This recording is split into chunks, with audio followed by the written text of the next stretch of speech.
Hello and welcome to Tech Tuesday. My name is Abbie Ritchie. I'm the founder and CEO of Senior Savvy, and you can find me right here every Tuesday talking to people who are engaged and involved in age tech. Before I introduce my guest today, I want to go ahead and run the intro.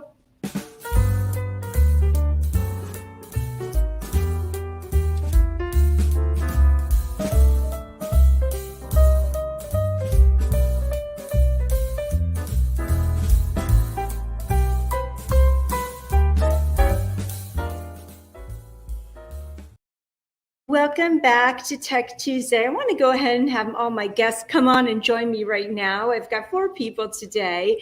And before I introduce everyone, I want to say, there are a lot of people here. But when you look at this, I want you to look at what it's like when you're in your community. Because when you're in your senior living community, all of these different departments have to come together and work in unison, kind of like we're doing today. Well, my first guest I want to invite on the show is Erin Fish. Erin is the founder and CEO of Trestle Hospitality Concepts. Welcome, Erin. Thanks for having me, Abbie. Yeah, thank you. And my next guest is Julie Podewitz. Julie is the founder and CEO of Grow Your Occupancy, something so many senior living operators need to be doing this day. Welcome, Julie. Oh, thanks for having me on, Abbie. It's great to be here. Thank you. And I've got the team at LE3. We have Kelly and Dr. Sara. Gals, thanks for joining us every month on Tech Tuesday. Of course. Hi, everyone. Hi. Okay, so once a month, we have on the LE3 team to talk about our upcoming Evolve conference. Dr. Sara, will you please tell us a little bit about Evolve and when is it? Yes, and I may have to be corrected, but Evolve is going to happen in August. Am I right on that? July. In July.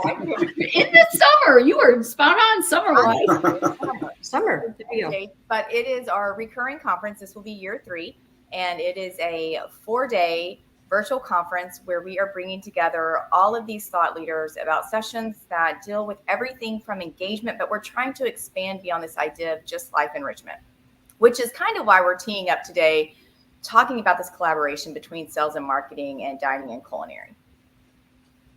So also within Evolve, we have an advisory council, right? We do. And tell us about the advisory board, please, Kelly. Absolutely. So we've been really fortunate to reach out across our collective space in senior living, and we have up to 20 people who are part of the Evolve ad board who kind of run the gamut in backgrounds and expertise. We do have a lot of professionals who come from corporate or C-level roles that support life enrichment, programming, lifestyle amenities, but Erin Fish is part of it. So we have some culinary expertise coming in. We have some folks with sales and marketing coming in so that we can foster the best virtual event possible for life enrichment across our space. Because just like Sara said, it's not this singular approach. It takes many different people to pull off this overall community experience really well. And so we want to make sure our ad board is helping us drive what the greatest needs across our space is, and how do we do that in a strategic fashion.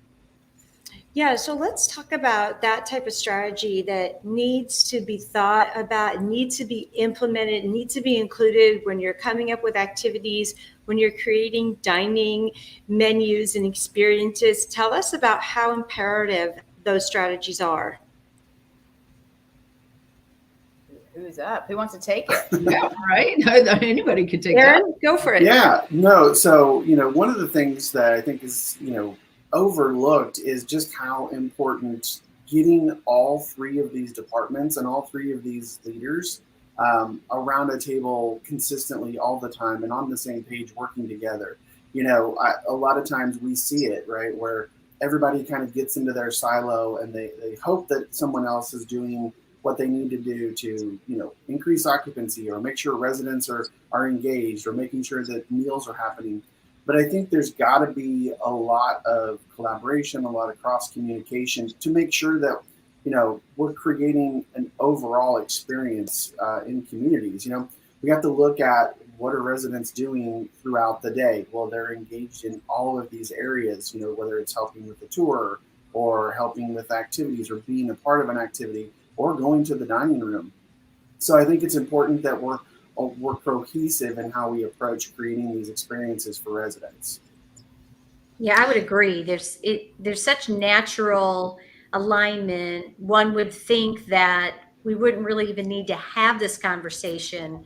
But what I found, I know Aaron and I and Sara and Kelly, we've all discussed this separately, that there isn't the alignment that there needs to be. I think in concept there is, because from a sales and marketing standpoint, we rely on and we sell, if you will, we showcase the engagement or resident life, which includes what they're doing, how they're doing it, and certainly dining, which is a huge part of our life.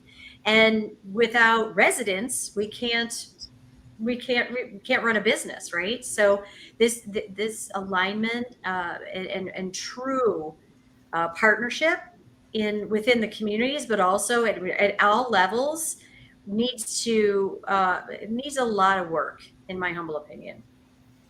Julie, Yeah.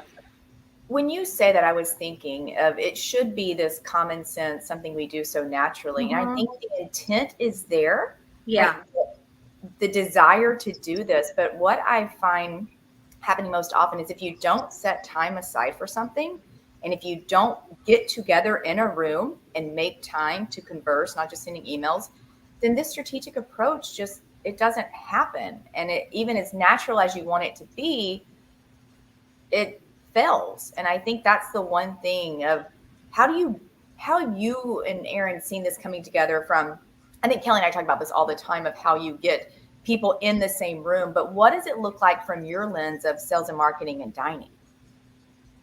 Yeah. So for me, I think it's understanding that we have to look at it a little bit broader, as it's that prospect / resident's overall journey in the community, right? They start with sales and marketing as a prospect, but we have to keep selling them, right? Even after they move in and they've lived with us for however long, right? You still have to keep selling them on the community because there's a competitor down the street. So the dining room and activities and everything that goes into that experience in the community has to be cohesive and has to keep selling. And if it doesn't, those residents aren't going to be engaged. We're also wanting to create an environment where they want to, grow more, right? And so I think it's really important to maybe step back a little further and just get everybody to understand that it's the resident journey throughout their entire engagement with us is what we should be talking and looking at. I want to know from you guys, what's the best case scenario in a community when you want to combine the best of dining and the best of marketing and the best of activities in a couple of events? What have you seen that's really taken off and it's been just surprisingly popular? Well, I will say, at least when over the years when we have come together in this strategic fashion, and Sara and Aaron, you can back me up, we kind of like that sales is part of the whole process because they have a little more dollars to distribute for these amazing, robust events. But a lot of times it's really been those resident / prospect events where the residents are engaged, and often it's revolving around food and beverage and maybe some sort of music entertainment. But then we get to bring in many different prospects based on who they are and where they are in the pipeline or the process of considering a community. But it was always those events that really have always stood out to me, that from a planning standpoint and then how well we pulled it off were the most successful, because I think it was a comprehensive team approach, that you had the expertise of your programming folks, that you had the expertise and the talents of the culinary team, and you had sales bringing in those prospects. And then if you're fortunate enough to have sales and marketing be two verticals, or if they're together, you've got that right story being pushed out, whether it's digitally or, in a newsletter or in an e-newsletter. Those were always our most successful events. I could sit here and rattle off a whole bunch of just resident events and we all got together, but it was always the ones where we brought prospects in that always still come to the top of my mind. Yeah, I would agree 100% that when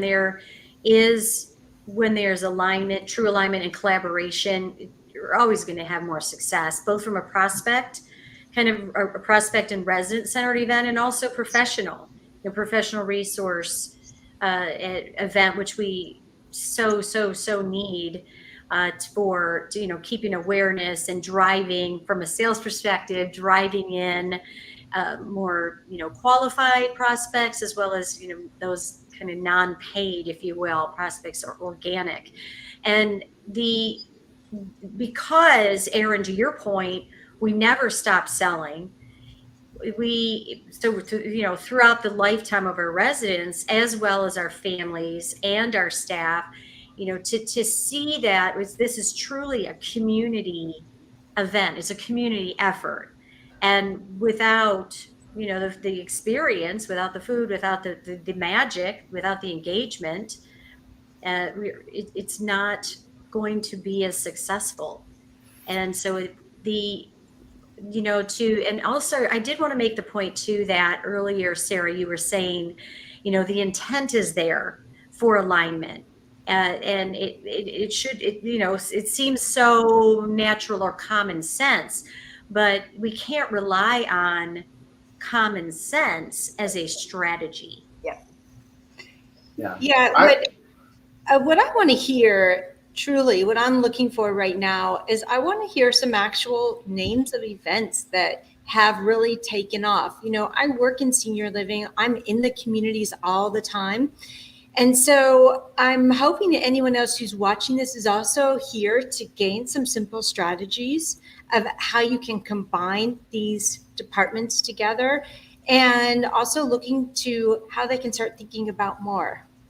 Yeah, I would start with, you have to train these directors in these departments to treat any event, any activity, any resident touch point as a resident engagement, as a marketing event, as a food event, right? Because, just think about that. Again, I go back to the resident journey, everything they do in a community can be one or all of the above, right? Like the simple fact of going and sitting down and having a cup of coffee in like the coffee bar at 2 p.m.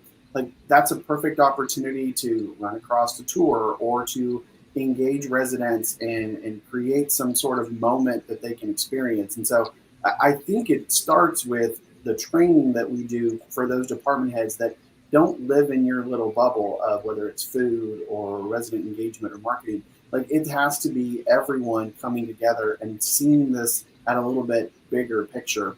Everyone's a marketer, everyone's in resident engagement, everyone is in food service. And really, if you take that mindset with the initial onboarding, that's where it's going to start.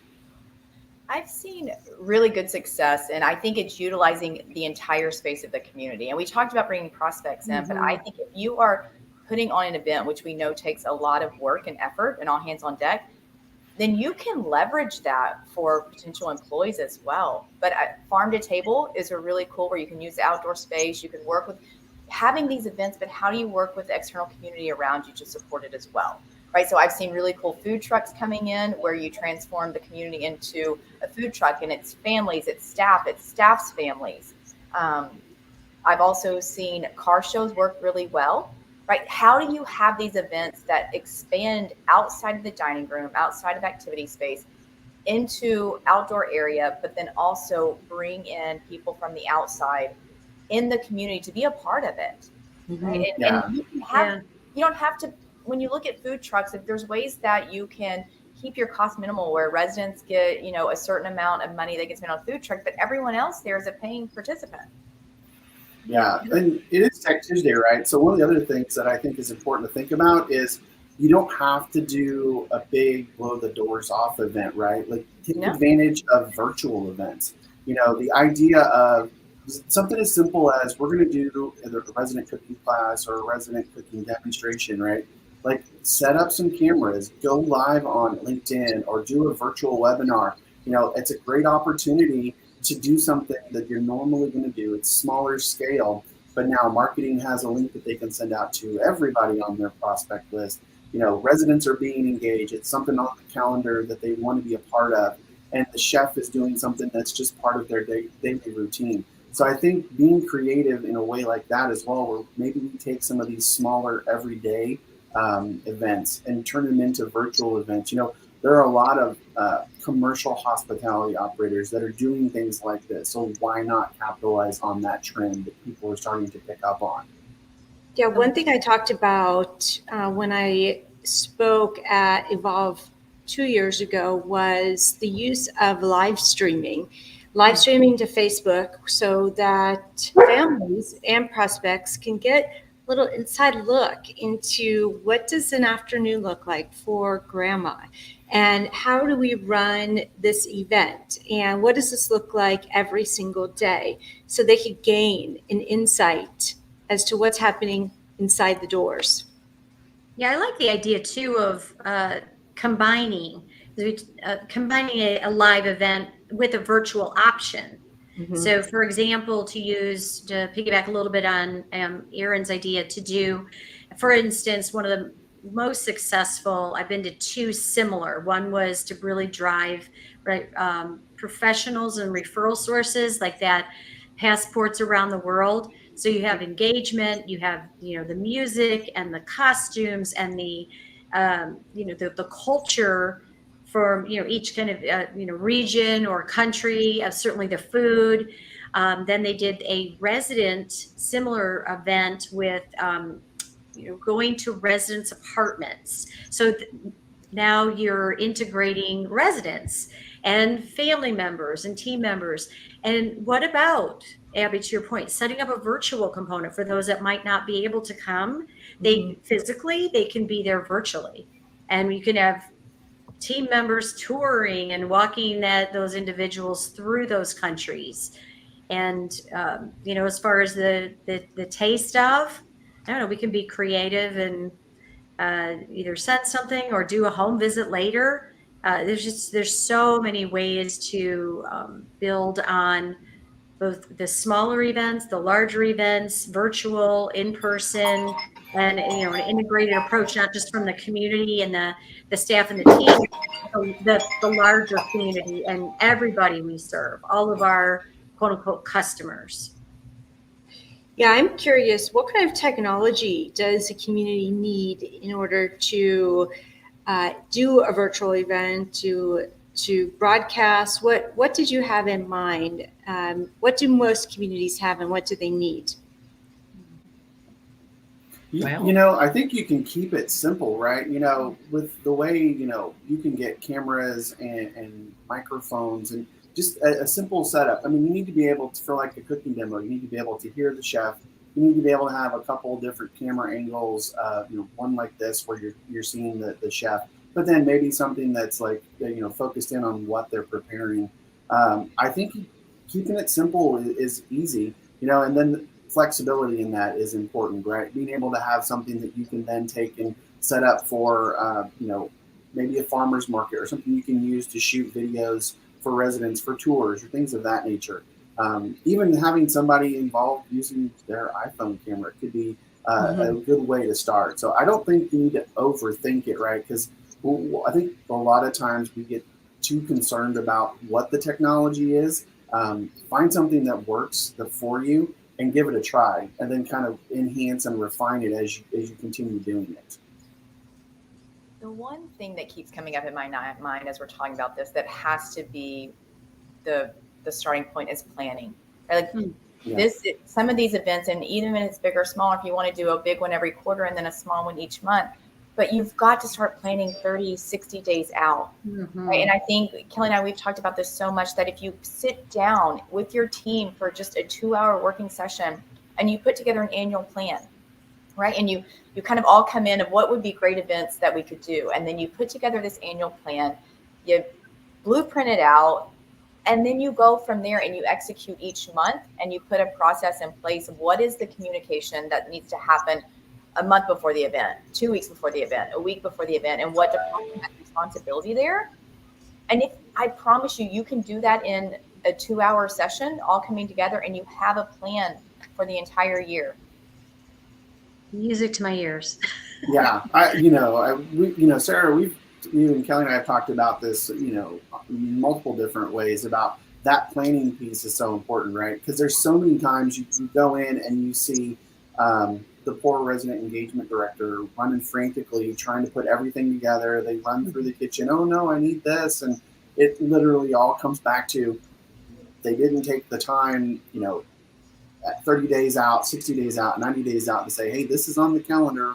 We need to put a plan together. We need to bring the right people together. It's so critical. And I don't think it takes nearly as much time as people think it would to just lay out the outline and give everybody their assignments. And let everyone share their ideas. I've seen this work well, where it's not just a mandate of this is what we're doing, but let's vote on these. You get 30 to 40 cool events in there from everyone's perspective, and then let's pick our top 12 for this year. And whatever we can't fit in this year, we roll over to next year. And I think evaluating after each event is critical. Kelly, we've talked about this all the time. Just ask, was this worthwhile? Did you enjoy it? And if you'll know really quickly if we should do this again. Right. And from a sales and marketing perspective, we have everyone has their own metrics, right? Of what a quote unquote successful event looks like. And what I've seen too many times from a marketer standpoint is we piggyback, if you will, on engagement and fail to market these, this activity or this event as an event to bring in prospects. Right. So it goes back to the planning, it goes back to the objective. And then, yes, to whatever the metrics are of, per department, what works, what doesn't work. And then ask your team, your staff and your family too, what they want to do or what they would attend. And the tech piece, Abbie, to your point, Facebook Live. Yeah. And record it. Make it simple. The last thing people need in a community is something else to learn or manage. Now, as we're talking here, I will tell you that I've been thinking to myself, are there templates? Are there some lists? Is there, what's worked, what hasn't worked? How can I go about finding out more about this? Is this the kind of thing that we're going to focus on during the Evolve conference? I don't think per se there is a, finite template to follow. I think the most critical thing, and Sara and Aaron and Julie, I think you'll back me up on this, is getting that meeting scheduled. Yeah. Having that regular cadence at your community and frankly, even at a corporate support center. We need to be kind of modeling that behavior out to the communities if we sit in those corporate support roles. So, your engagement professionals, your culinary professionals, the sales and marketing folks, we need to be coming together on that 30,000 foot level and then making sure we emulate that out to the communities. What I've found over the years is just making sure it is on the books. And everybody kind of has their preferred cadence. Maybe it's weekly and it's brief, or, my experience was every other week and we had all the key players in that room. And it was interesting the second, we have this going on or we have that conflict. The second we let our foot off the gas from that strategic meeting, it would reflect in our events and offerings. It always baffled me, but I really should never have been baffled. I'd be like, why did we screw this up and that up? And I'd be like, oh, I had that meeting in a month. That would explain why. And so I think the big takeaway is saying, hey, here's, the 4 to might be 7, 8 critical people to pull off events really well in our community, making sure it's properly promoted. We have to do this on this cadence. Yeah, and I think about things like the marketing planning or the calendar planning. Why are those things done in a silo, right? Because I've seen operators and communities where the ED and the executive directors sit down or the marketing director, and they build out their quarterly plan, right? And then they don't talk to any of the other departments, or the calendar gets built, or, the chef is ordering stuff and they're not talking about what needs to be done. And it all gets lost. I think it's creating that overall approach to how do we be a successful community, create a community experience for anybody that walks through the door. And for anyone who's watching you online as well, right? Just getting that out on Facebook, you're still creating an experience for them. Right. Yeah. Go ahead. I'm sorry. No, I was saying from a sales and marketing perspective, we, at Grow, we do have the templates and, the ideas and the suggestions and the schedule and all those things. But to everybody's point here, you've got to, first of all, you have to start, you have to do it, be regular and involve engagement and certainly culinary and all the departments, right? What needs the community. And the more often, and one more meeting isn't what people really want to hear, but the more regularly the conversation, the less cumbersome it is, right? Because you get on that regular boom, boom, boom, boom, boom. Maybe it's 15 minutes, right? It's not this massive discussion every single time. It's more of are all of the pieces falling into place based on the plan. More of a checklist than a discussion. Yeah, you gotta have the plan. I 100% agree. From the sales and marketing perspective, if we're planning even January right now, it's pushing everybody a little much. And some people are planning December right now. I know. Yeah. So will we learn more about departmental collaboration during Evolve? Yes. Each day there's a different focus for Evolve, and one day we'll hone in on what are these strategic approaches at the community level, maybe even the corporate level, since we brought it up earlier, to make sure that this overall community experience is being the best it can be. But for sure. In each session, we will have takeaways that while you watch and interact live with the session, but there is a sheet, kind of an action item that you take away that will help you to start to create some of these approaches in your community. And Kelly, I have looked for the exact dates. Will you tell us? I know it's the end of July. It is July 11th and 13th, and then the following week, July 18th and 20th. Of 2023. Got it. Well, thank you. Well, if someone wants to find out more about you, Erin, about you, Julie, and then Kelly and Sara, how can they best reach you? Erin? They can always find me on LinkedIn, or they can visit our website, TrestleHospitalityConcepts.com, or you can send me an email and we can connect one-on-one, afish@TrestleHC.com. And Julie? Same with LinkedIn. The website is growyouroccupancy.com and me at julie@growyouroccupancy.com. Okay. And Sara and Kelly?